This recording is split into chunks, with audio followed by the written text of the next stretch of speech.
Good morning. Welcome to the September 13th Criminal Justice Committee meeting. Kelly, a roll call, please. Mr. Hess?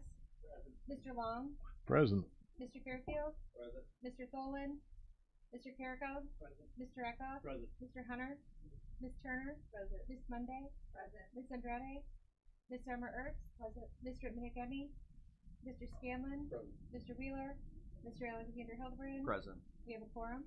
Thank you, Kelly. Next, we have the approval of minutes from the August 9th, 2023 meeting. I'm sorry, I skipped one. Public comment. I don't have any requests for public comment. Is there anyone in the back that would like to make a public comment? Seeing none, we'll move on to those minutes. Approval of the minutes, August 9, 2023. Do I have a motion? Mr. Fairfield, Mr. Scanlon. All in favor? Aye. Thank you. First up, after that is Chief Judge Mr. Cunnington. Good morning. Good morning.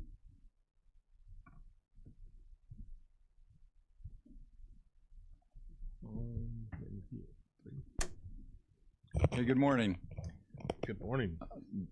Just a couple things to report on. The courthouse renovation in the basement is now complete, and it is fully occupied now. We have our minute clerks and floater clerks. They moved in this week. I think there's, what, 14 of them or so? 15? And then we have all our court reporters down there and some administrative staff.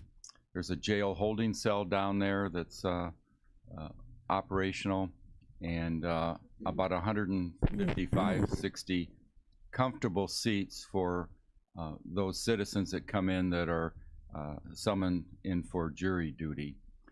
So that is probably the nicest thing about the basement, really, is that they're not sitting in those hard plastic chairs with no cell phones, no laptops. They do have access to their cell phones, and there's lockers down there for their cell phones and for their laptops, and charging stations. So it's a much better environment for them when they sometimes have to wait several hours for a case to be called and for them to be called upstairs.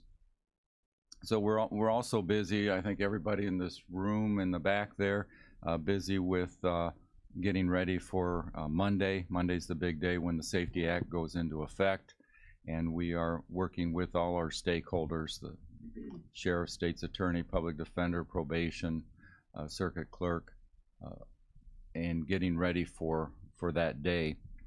We do have four judges right now that are going to be doing the detention hearings. The two main judges will be Judge Elliott and Judge Dickinson on the third floor. They are our felony judges, and then myself and Judge Claudio would be the backup if they're tied up in a jury trial or whatever. So that's coming along fine. I think we're ready for it. I'm not sure what to expect, but we're ready to follow the law the best that we can interpret it. So, any questions? Any questions? Mr. Hunter? Hang on, let me get your number on. What is your number? 13? Thank you. Judge, can I have an inquiry? I was raised at 700 block of Rosewood, and right behind my residence as a kid, there's apartment building 758 North Greenwood, and I can relate to the number of homicides that have transpired at that location. Now, the macro question I have is that when you think in terms of Kankakee City, there's a lot of black on black crime with respect to homicides. And I was wondering, in as much there's a lot of gunplay, or some gunplay in the city of Kankakee, I know that you know, I wonder, I'm not an attorney or anything, but I was wondering if indeed there's like something that can be done with respect to any gun-related charges, if bails could be established at a higher level than they might be at this point. and I know that you have to do research, the state's attorney has to do research in terms of, you know, the alleged crime committed, the background of the person being charged. But what can we do in terms of giving a message to, you know, our youth that if you get busted with a gun, and in terms of crime-related act, that your bail is going to be so high that, you know, that would be something that would dissuade kids from doing or committing the crime? That's a good question. Well, first of all, there will be no bail whatsoever. There will be no bail set, monetary bail. Okay, so what we have, or what we're left with, is either detaining the defendant for up to 90 days pending trial, or bail conditions. Conditions such as like a scram bracelet if you're consuming alcohol. There's GPS monitoring that we can do. There's what we call pretrial services, where the probation department gets involved, and they can do, they can't even do drug testing anymore without jumping through some hoops there. So, you know, that's all I can tell you. Well, so you're saying if guy shoots up, there won't, after Monday, there won't be bail, period? That's correct. Well, you know, I know we talked about doing an in-service for us, and when might that be done in terms of answering some of these questions which I just posed to you? You know, I'm not a mince or anything, but you know, I wasn't really clear in terms of if somebody committed a heinous crime with a gun, there's no bail being established for that particular crime. That's correct. You could shoot 10 people and you can be arrested. You can be detained pending a detention hearing within 48 hours. But and then even then, the state still has to prove a number of factors to the judge before the judge can make a decision as to whether or not to detain that person. But I know you asked about an in-service before, and I think I punted that football to Mr. Rowe because I think he's better suited to, because he's doing all the police departments and things like that. But they're set up to educate. He's not here, so I can talk about him. So. Okay. Yeah. So Thank the 90-day thing, that's going to be problematic as well, don't you think? Yes. So I'm talking about bringing them to trial in 90 days. Right. There are a couple. Well, there's two points to recognize. If the defendant says, "I need more time," then okay, that's charged against him. So that's not charged against the 90 days. And then there's also a couple exceptions that if you're waiting on DNA from the crime lab, you can get some extension for that. But other than that, that's a hard and fast rule. Now, it's a little different than our speedy trial statute, which is if you're in custody, you have to be tried within 120 days, or if you're out of custody and you file a written motion for speedy trial, you have to be tried within 160 days. If you blow either one of those statutes, then those charges are dismissed. Now, in this case, if the state blows the 90 days, he's released, but the charges still remain. But, you know, the murderer could go free and there's nothing you could do about it. Very good. Well, Okay. Thank you for the information. Sure. Thank you, Judge. Wow. I think there's going to be a huge learning curve here. Ms. Cianci, the circuit clerk. Yeah. Wow.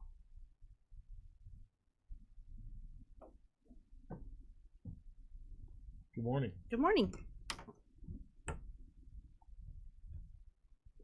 Well, the reports. Go ahead. Oh, very good. I need a motion to accept Ms. Herbst and Colton. First and second, all in favor? Hey. Thank you. So nothing's unusual or customary. Craig did ask me a little bit though about the office retainer fee for the last month. So if you look on the 3-page document, end of period listing, So last month we brought in $24,141, and that was the 10% bond retainer, which will be going away quickly. And then he asked different questions, like for, since Bourbonnais is right up on top here, where you see 4 different amounts of money that Bourbonnais received. That's from the actual traffic fines or criminal case fines and costs that they've paid. People have paid, so that won't go away necessarily, but the bond will. Very good. Okay. Does everybody understand the question that I asked her?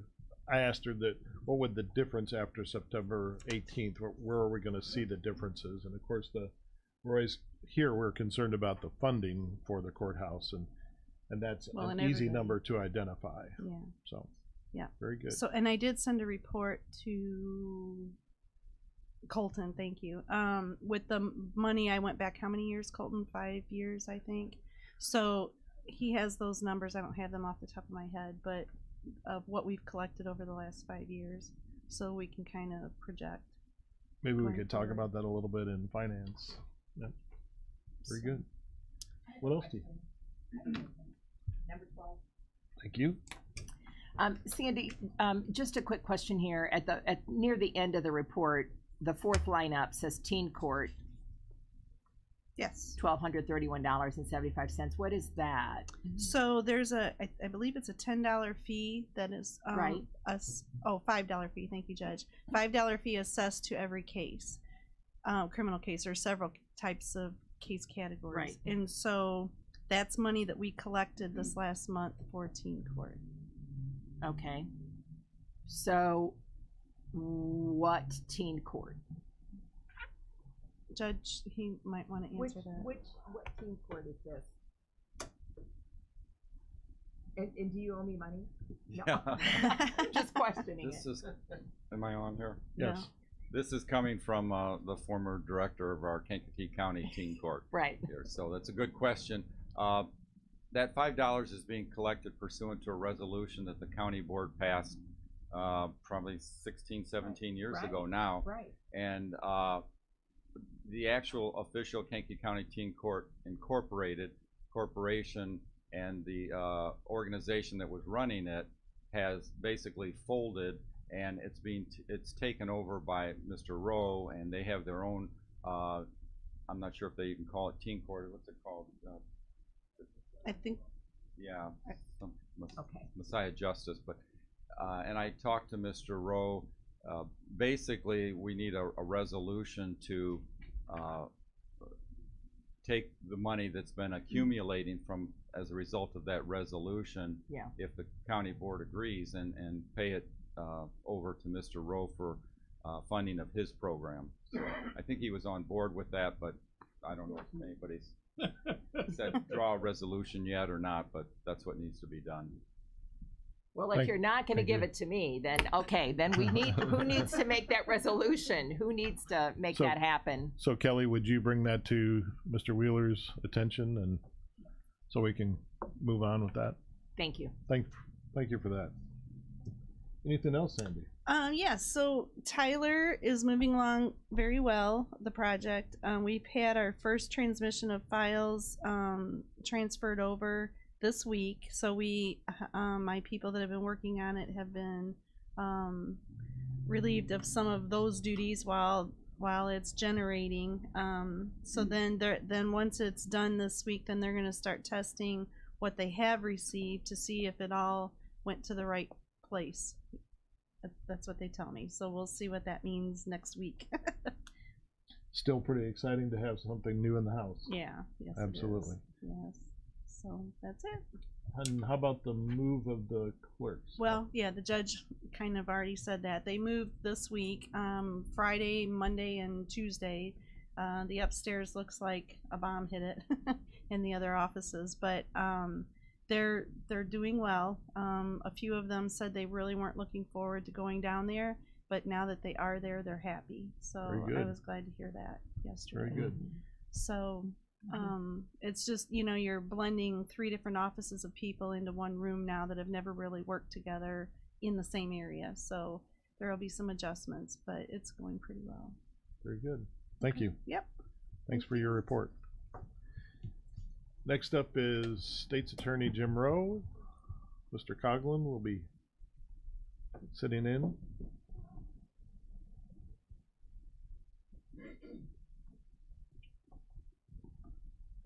Good morning.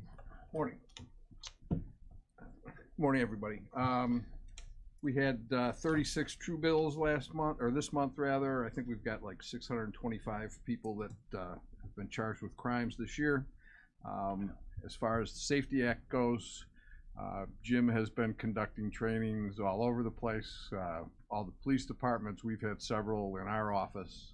I think that, well, when you get as old as I am, you've been told the sky has been falling multiple times in the past, and like anything else that happens, you know, we will deal with it to the best of our ability, and I think Jim's got us ready to go. But if anybody has any questions, I'll be happy to answer them. Any questions? Very good. We still need a motion and a second for the acceptance. Mr. Colton, Mr. Fairfield, all in favor? Aye. Thank you very much. Thanks, sir. Next up, thank you for your report. Next up is Public Defender's Office, Mr. Pennewick.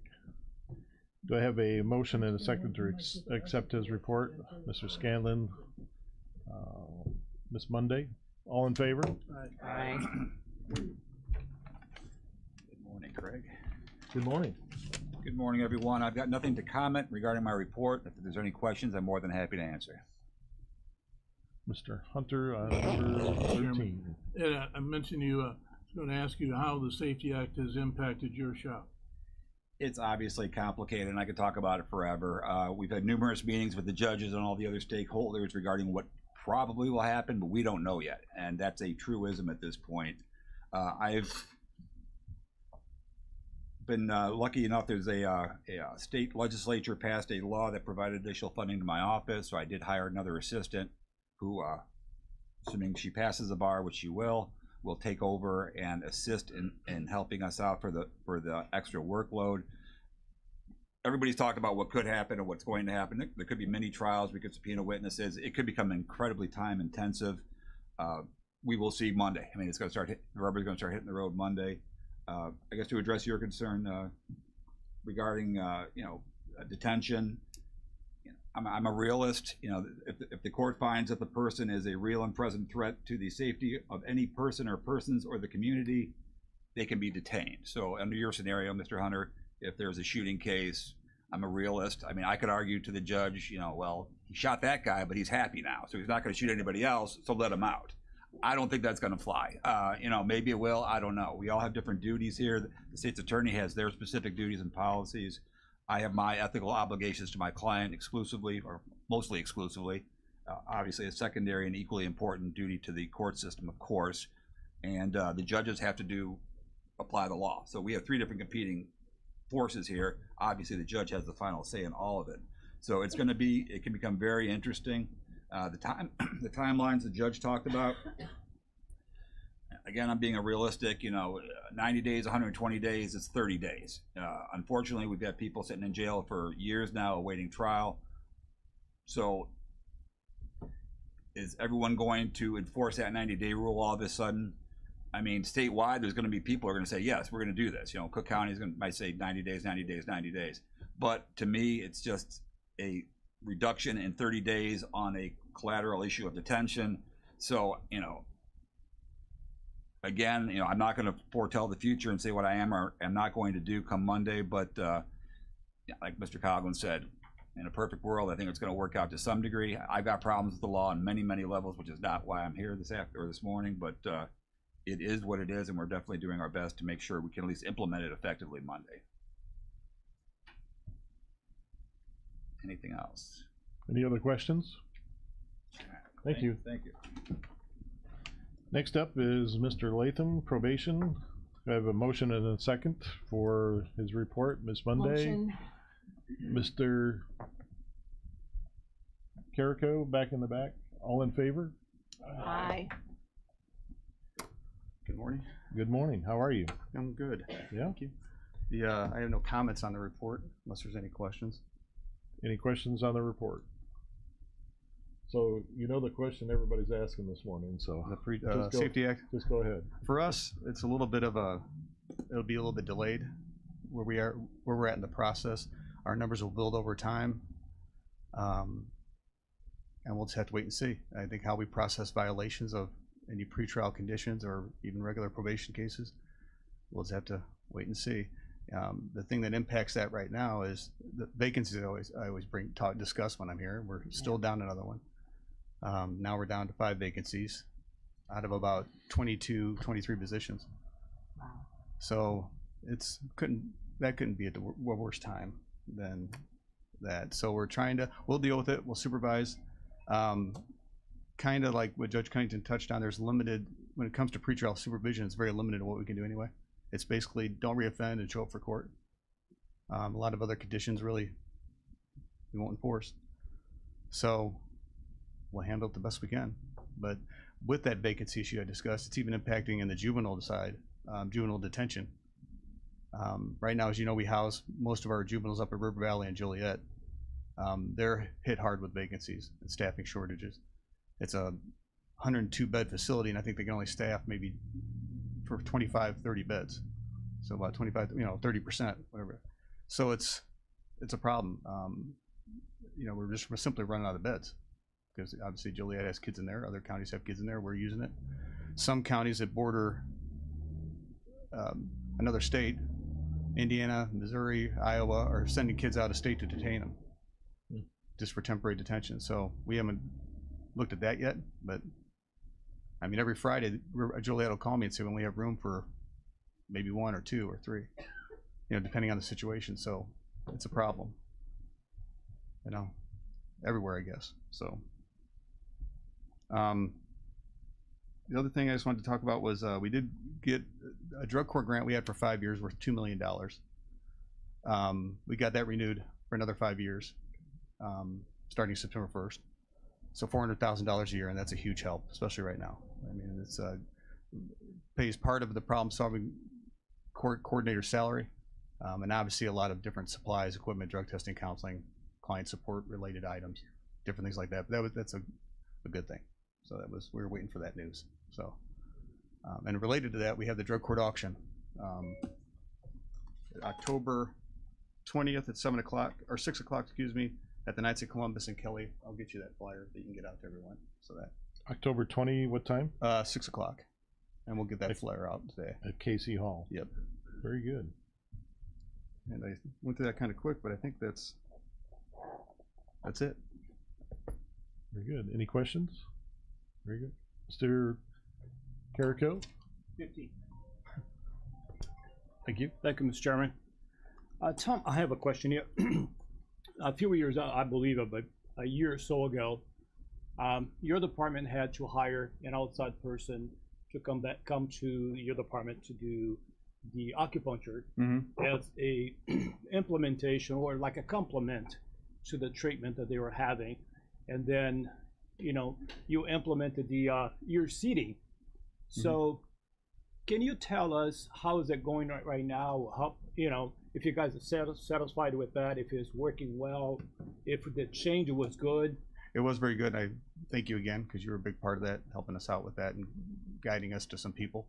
It's gone very well. I can just speak to the numbers, the people that participate in it, because I can see it on the camera when he's there, and it's very well received, going very well. I know Renee Palmer, who runs our drug court, really says it's going well, and it's well received. So it's gone a lot better than our last situation. So you think that it's became kind of it's easier now, and then still being effective? Oh yeah, I think it's before, and I don't have numbers for you, but I can see by looking at it on the camera how many people line up and are scheduled for it versus before. Okay. So it's going very well, and as you talk to people in the hallway and talk to Renee, it's going very well. Great, thank you. Okay, all right. Miss Monday? Yeah, 13, I'm sorry, 12. 12? So I think, am I on? I'm already on. You're right. So the question is, you said acupuncture, correct? So this is for staff? No, it's for people in problem-solving courts. Oh, okay, gotcha. Yeah. Okay. It's part of all that. Actually, that grant I just talked about, that was part of all that. The requirements of that, and we had to build it. It's paid for through that.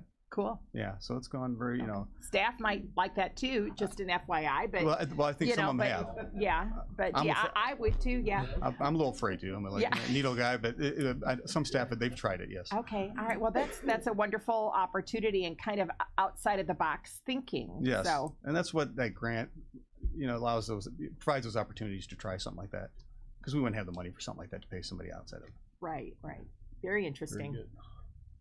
Just wanted to be sure I heard that correctly. Yes. I might need it probably, but. Mr. Carrico, go Yes, ahead. Mr. Chairman, I just want to clear that up. Well, before, I think the department was utilizing the needling, the process of needling the ear for helping with a drug addiction. And then that was substituted to remove that, bypassing the skin or inserting the needle by doing what they call the ear seeding, which promotes the same effect, but without bypassing the skin, which that helps in many different ways because you don't have the exposure to blood, you don't have the other issues that happen, and just put the seeds, the specific seed on the same acupuncture points that will promote the same effect. So there's no needling, no bypassing the skin at this moment, I believe, correct? Correct, and it's a lot smoother in an office setting. Right. So. Thank you. I think we learned something here this morning. Very good.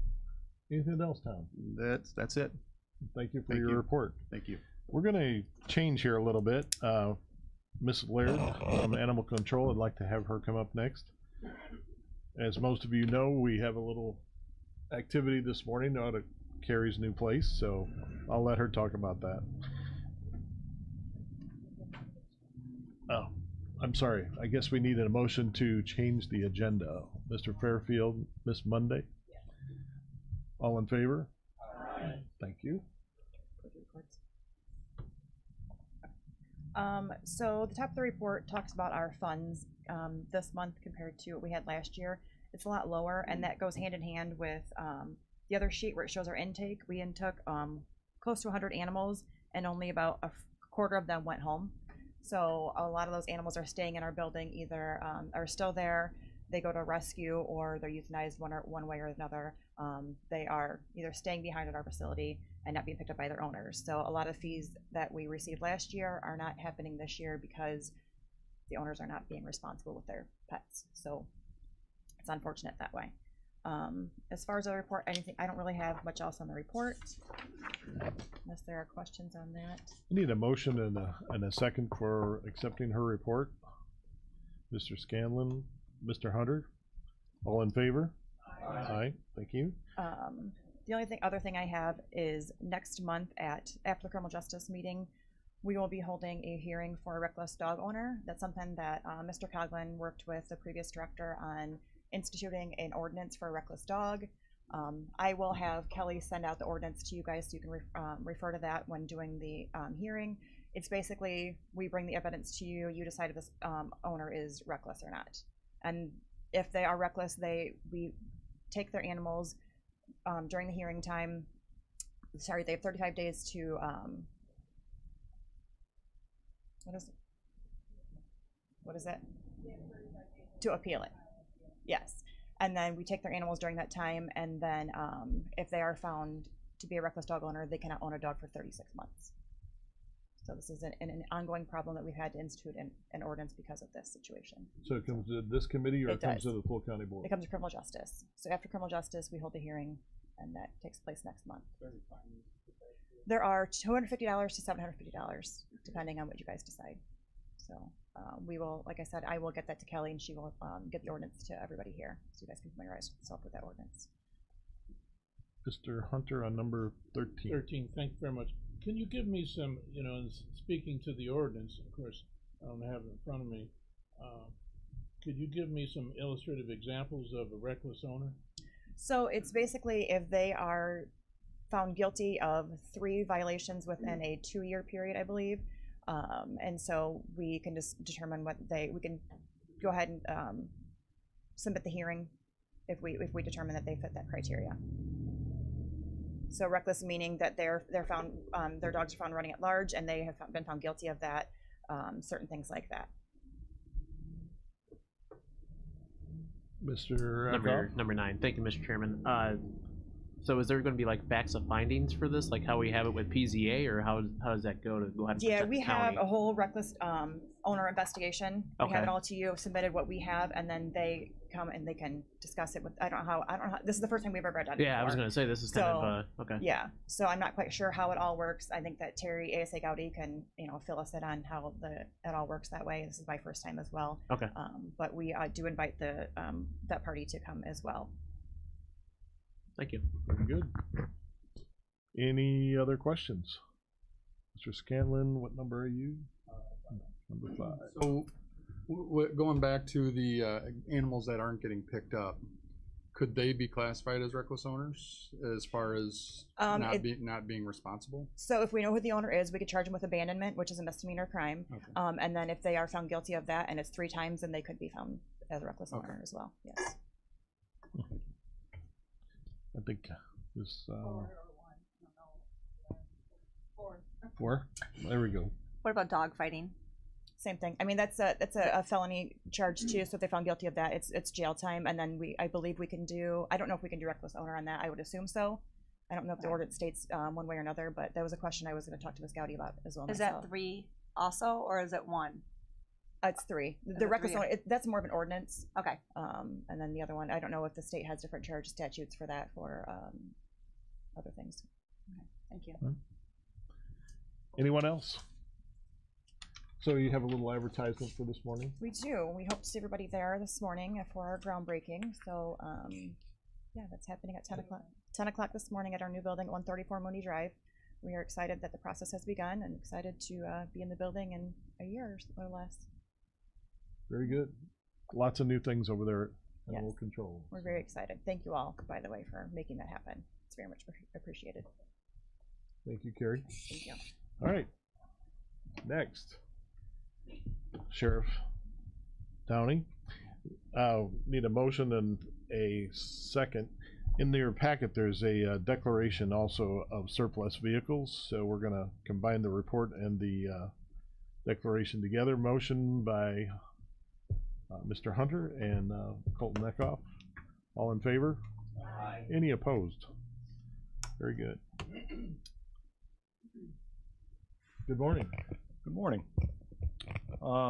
If we could, we can go through the first couple items on the agenda, or which you just took care of the second one, and then talk about the Safety Act. Okay. Last, if that's okay. Very good. Go ahead. So, Carrie already reminded you about the groundbreaking. We certainly would like to see everybody out there. As she said, we're all excited for it. I think it's going to be something that is going to be beneficial to our community.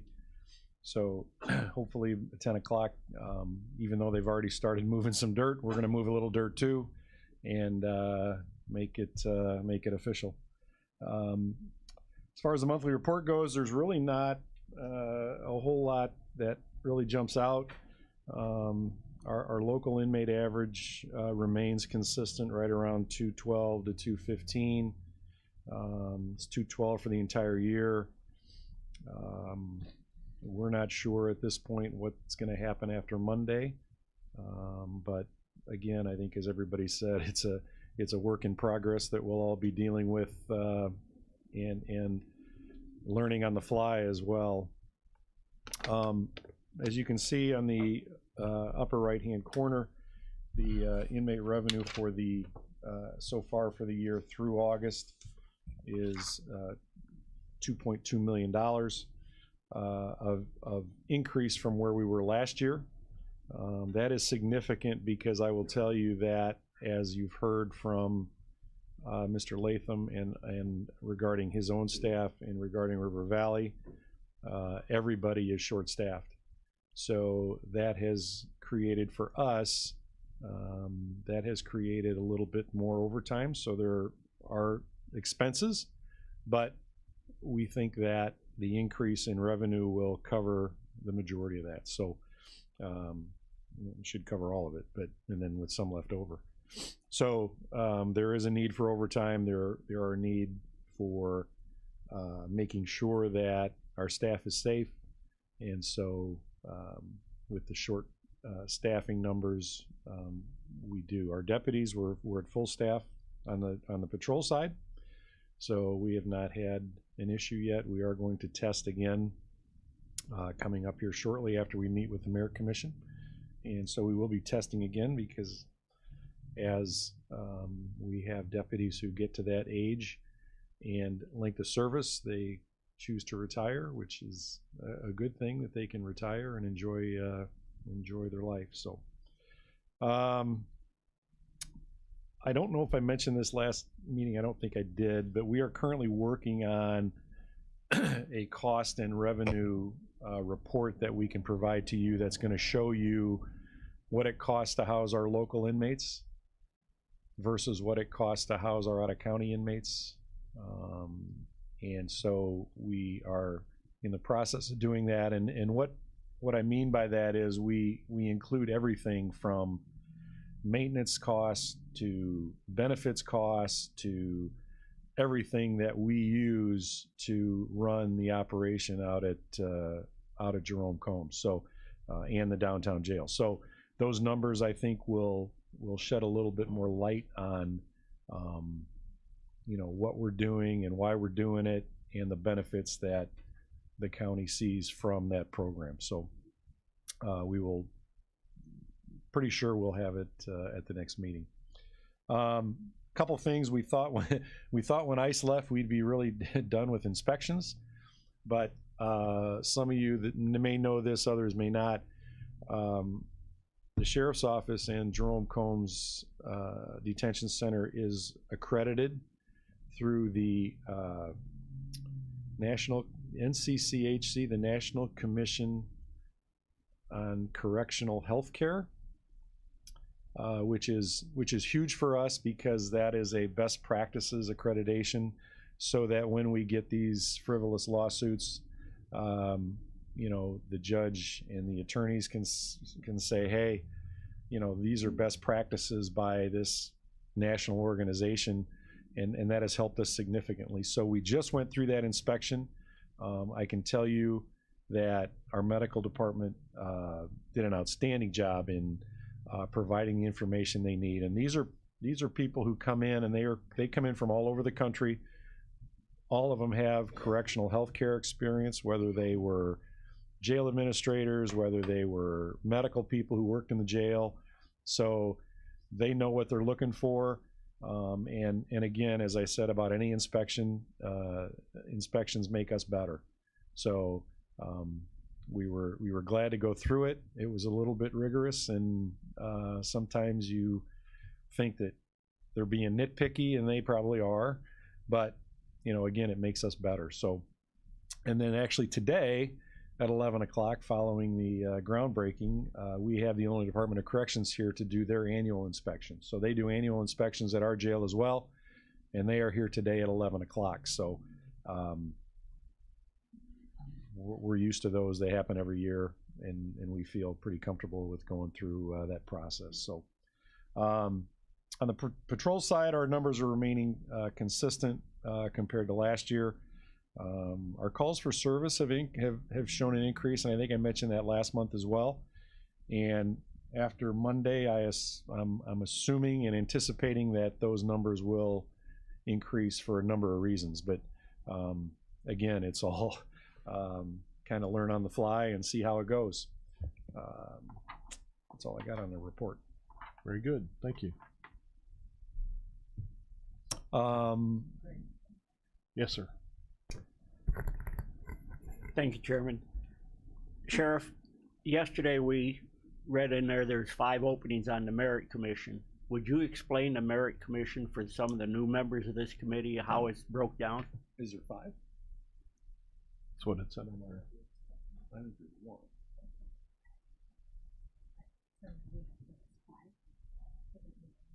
Okay.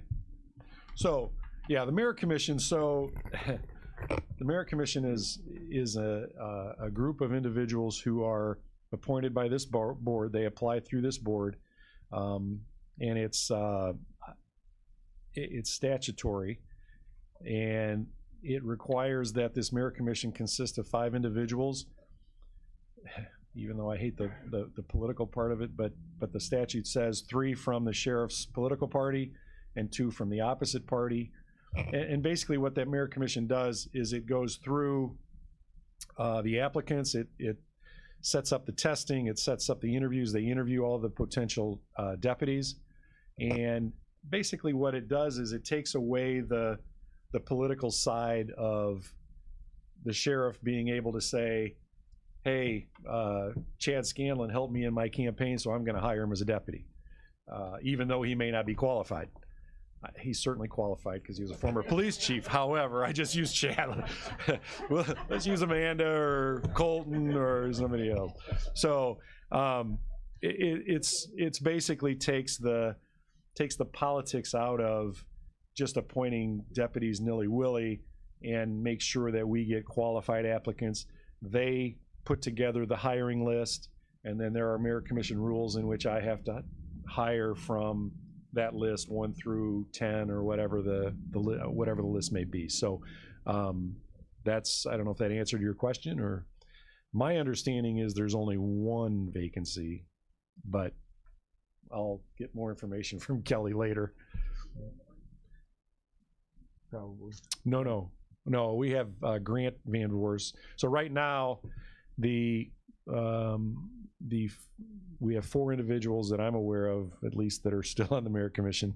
Grant Van Voorst, so it's Hugh's son. Jerry Hoekstra, who just recently got appointed. Lisa Dugan, and Hollis Clark. So there's 4 right now. We have an opening, and I think it was declared on the last board meeting. So once we get some applications, the chairman will, I'm assuming, will bring them back to the board, and you will appoint somebody to the merit commission. So the merit commission is existed since the late 70s. Yes, Sheriff back Hildebrand, yes, and put that together and made that so in that day and time, and has served us well through all those years. It has. It really has. I mean, the bottom line is, and put all the politics stuff aside, I mean, we want the best deputies that we can possibly get to work our streets, to deal with the public. And again, it takes the whole political stuff out of it and makes individuals who are qualified be put on that list. So, yeah. They also do the promotion list. And they do the promotion list as well. That's right. That's correct.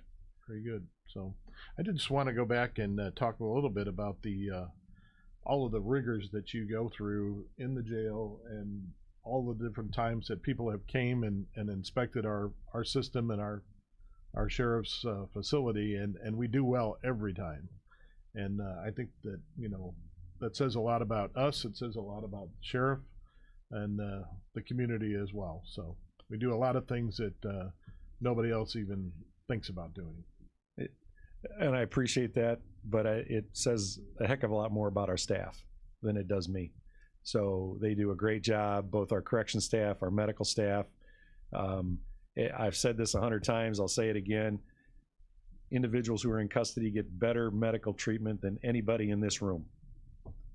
So, credit to them. And again, it is, when people are in custody, that is a public health issue. We want these individuals to be cared for medically, so that when they get released, because they ultimately will, they are better health-wise when they leave than when they came into our building. So credit to Dr. Long and his staff, and Liz DeLong, who's our medical director. We spend a lot of money, as you see in our budget. We spend a lot of money on our medical department, but it's well worth it to avoid litigation and things like that. So truly, the inspections, while I appreciate the comments, it really goes back to our staff and what they do every day. Very good. Thank you. Did we talk about Safety Act? We've been Kinda. talking about it a lot. Kinda. We're beating it to death. We are, and we'll beat it to death as we move forward. And a credit to Judge Cunnington and the judiciary. They had a meeting last week which was really talked about kind of the process and what the expectations are going to be.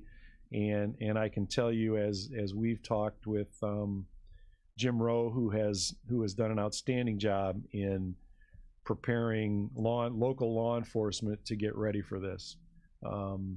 He has been really guiding the training, and we feel like we're more prepared. And quite frankly, we were prepared before the lawsuit. I mean, this implementation was going to happen on January 1st of the Pretrial Fairness Act. We were prepared prior to that because of Jim Rowe, because of the ability to get all the police agencies together. We were prepared. We thought maybe something would happen at the Illinois Supreme Court, but it didn't. So we are still prepared, and we are ready for the implementation of the Pretrial Fairness Act. The unfortunate part, and you know, I know I get criticized sometimes for being too critical, but on the state of Illinois, but you know, the state of Illinois kind of drags its feet with some of the things that we need to move forward. So, you know, that's not uncommon, and we're used to it, but we are ready locally. You know, the drawback for all of us, and especially after the meeting with the judges, in which Judge Cunnington has put Judge Dickinson in charge of kind of the implementation from the court's perspective, and he's also done a great job. But the one thing that we kind of learned is that there are going to be some additional financial impacts on our county involving personnel.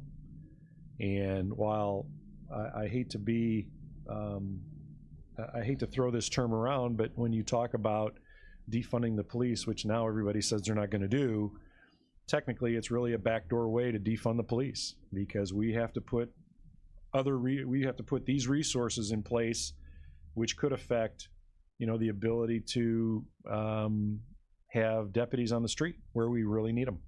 So we are, and I've talked with the Chairman Wheeler about this. We are exploring the addition of deputies for the courthouse, because as Judge Cunnington indicated, there are going to be 4 courtrooms where these detention hearings are going to take place. I've got 3 deputies in the courthouse right now. So we are actually exploring some ideas. As somebody mentioned earlier about thinking outside the box, we talked about possibly utilizing maybe some part-time deputies. Mr. Long, Mr. Fairfield, you guys interested in coming back to work? We'd love to have you. But you know, right now we have bailiffs, but they aren't trained, they aren't armed. You know, we're going to need. We feel like the courthouse will kind of be a little bit more. There'll be a little bit more going on in the courthouse.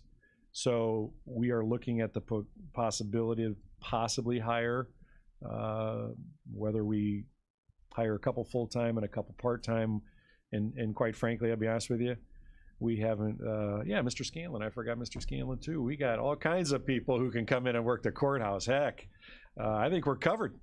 We'll give you $70 like your per diem here, and you'll be covered. We'll get by cheaper than I thought. So, but no, we want the courthouse. Obviously, you know, one of the main responsibilities of the sheriff is security of the courthouse. And the Supreme Court, and Judge, correct me if I'm wrong, but the Supreme Court has allowed us to utilize Zoom for the first 6 months, so that will help. But after that 6 months, when people have to appear in person, that's when it will become problematic. So we'll give you guys 6 months off, and then in 6 months you can come work for us. So we are also looking at the possibility to hire additional deputies to go out and find people who don't show up to court, where they issue warrants. Right now, we do not have a warrant detail. Obviously, we have Warrant Wednesday. That's very popular, and some people like it, some people hate it. But you know, that's not going to cut it once this goes into effect on September 18th. There really are not many repercussions for not showing up to court. And maybe judges may disagree with me, maybe Jim Roll will disagree with me, maybe Ed Pennewick will disagree with me. But quite frankly, we have lost the accountability aspect of life when it comes to the Pretrial Fairness Act. There is no reason, and I hate to say this, but people know it, there is literally no reason to show up to court right now or on September 18th because there's no repercussions. We hope that as vague and as ambiguous as the Pretrial Safety Act or the Pretrial Fairness Act is, that maybe we'll interpret it as we can do more. We hope that we are able to hold these people accountable, but I just don't believe, based on what I've heard, what I've read, that we'll be able to do that, and that'll be problematic for law enforcement. It'll be problematic for our community, and you know, we'll see what happens. And as I said, you know, the warrant to hire additional deputies to go after these individuals who have warrants for them. Remember that, you know, serving a warrant is probably one of the most dangerous things that police do, because let's face it, nobody wants to go to jail, and some will do whatever they can to avoid it. And so, and I think that's it. But we're ready. I mean, we are, and as Judge Cunnington said, we will follow the laws that have been put in front of us. We will, you know, our guys are committed to continuing to keep our community safe as best we can. And we also hope that at some point when things maybe seem that they're not working, that we can change them. But as I said, I hope I'm wrong when it comes to all of this. I hope I don't have to say I told you so. But, you know, I guess time will tell. I think there's going to be a huge learning curve, and I think the best word to put on it is patience. We're going to have to be patient with the process. We're going to have to be patient with the learning curve. We're going to have to be patient till everybody gets up to speed and see how it works. You know, one of the things that everybody asks, and I know it was talked about before, and everybody said, oh, after this happens, everybody's going to get let out of jail. I don't see that happening based on the type of individual that we have in custody. And I know Mr. Hunter asked about, you know, people with guns and shooting and all that stuff. I mean, in talking with Mr. Rowe, I mean, he is going to do what he can to keep every individual who should be in jail, which is what we do now. I mean, people forget that, you know, the state's attorney's office and our office, because we have the jail, we basically talk about every week and go through our list every week to say, you know, look, this guy's been in custody. He's a nonviolent offender. He's only been arrested once or twice. You know, does he really need to be in jail? I mean, we do that now. So, you know, which I think is, you know, the way it should be. I think every county should do that. But, you know, we get people out of jail who shouldn't be in jail. Actually, we don't get them out. The judge lets them out based on the state's attorney's request. But, you know, that's not new news. We've been doing that for we've been a doing long that. time. We've been doing that forever. Well, not forever, but forever. Since I was there, yeah. Hey! Oh, we got jokes now. We got old jokes now. Yeah. So, yeah, you're right. So, that's it. Any other questions? Any other questions? All right. Thank you for the information this morning. Hope to see you at 10. Yep. Okay, next up, Coroner's Office. Could I have a motion to accept the monthly report? Mr. Scanlon, Ms. Turner, all in favor? Any opposed? Thank you. Good morning. Morning. How are you? Good, how are you? Pretty good. Good. Morning. Golfing today?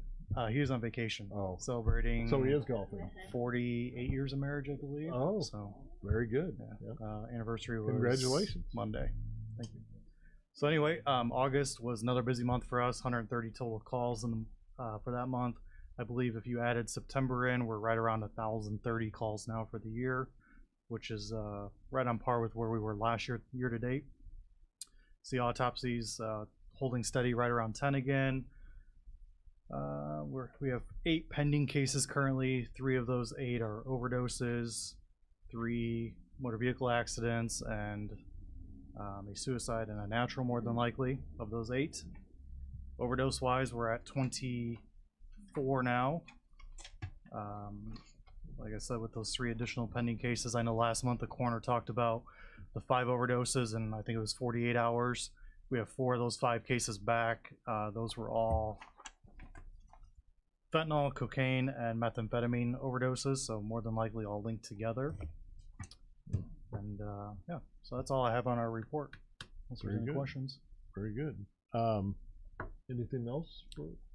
The only other thing I wanted to share was we made our first expenditure out of the Purdue Pharma opioid settlement money a couple weeks ago. We were at a meeting with the Pledge for Life, and they had expressed a concern that they were out of money for the Deterra drug pouches. If you guys have seen those before at like the senior fairs, it's like the size of a Ziploc baggie, and you can dump your prescription pills into that bag. There's a solution in there, and then it will safely dispose or deactivate the medication. So they had run out of grant funding for that, and they only had a small supply left.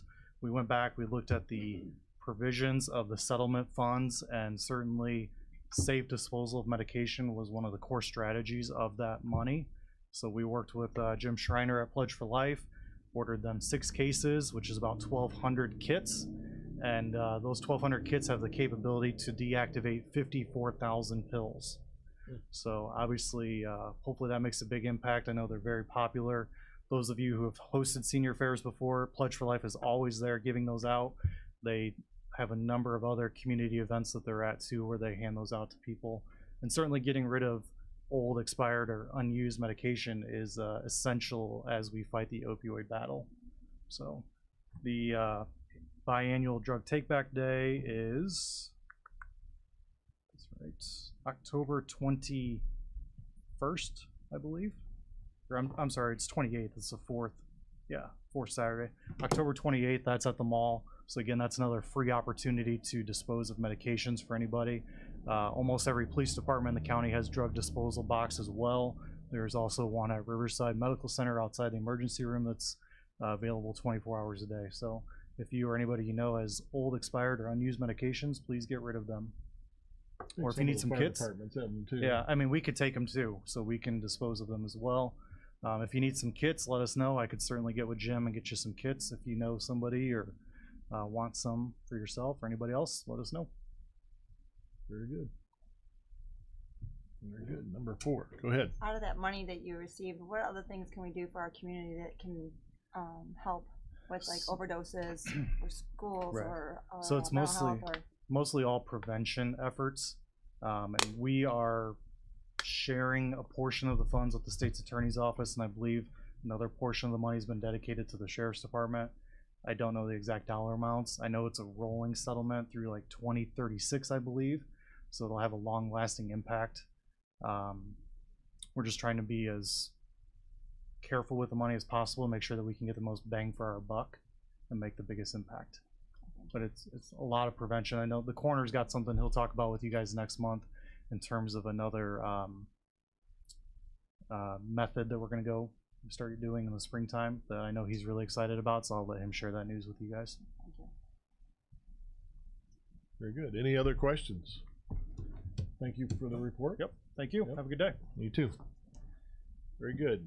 All right. Any new or old business from the group? Miss Monday, what is your number? Thank you. I just, sitting here listening to all of these reports and all of the comments, really, I'm sure everybody here just really want to thank the people in the back of the room. This has been an ongoing headache and a dread that I think everyone has thought about, but the people who have done the work, and you have told us today about plans and your thoughts, and it is so much appreciated, really. So thank you to everyone back there who's putting in the time and effort. Anyone else? Any old or no? Mr. Hess. A second would be Ms. Monday. All in favor?